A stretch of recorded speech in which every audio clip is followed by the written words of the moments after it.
Hello everyone. Previously we have discussed about dimension, its applications and the limitations.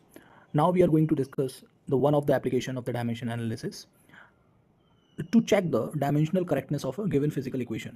कि हम कोई भी हमें physical equation given है हम उसकी correctness कैसे check कर सकते हैं.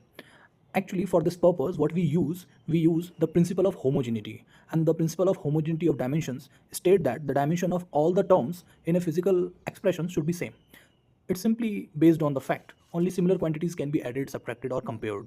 It simply means the force can be added to the force, not mass. कहने का मतलब यह है कि हम गधों को गधों के साथ ही जोड़ सकते हैं, घोड़ों के साथ नहीं जोड़ सकते. और इसके एग्जांपल्स के लिए हम सिंपली एक इक्वेशन लेते हैं. हमारे पास इक्वेशन है v is equal to u plus a t. हमारे लेफ्ट हैंड साइड में v है the velocity and right hand side में initial velocity u plus a and t. a is acceleration and t is the time. So left hand side dimension is lt minus 1 and the right hand side dimension u, simple the initial velocity lt minus 1 plus the acceleration dimension lt minus 2 multiplied with the dimension of a time t.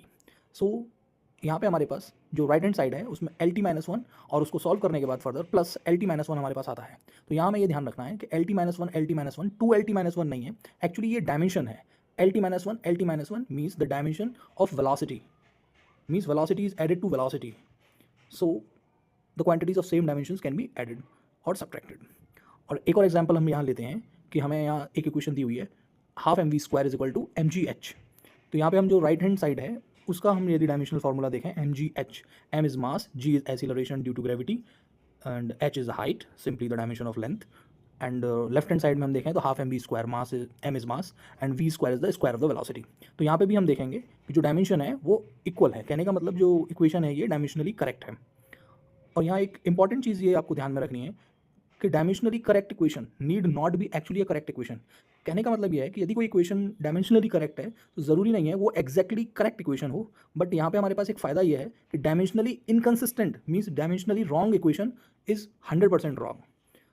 कहने का मतलब एक example हम यहाँ ये लिख सकते हैं कि s equal to u t plus half a t square is the correct expression. But the s is equal to u t plus a t square और simply 1/3 a t square, all the equations have dimensions are correct, but the other two equations are wrong.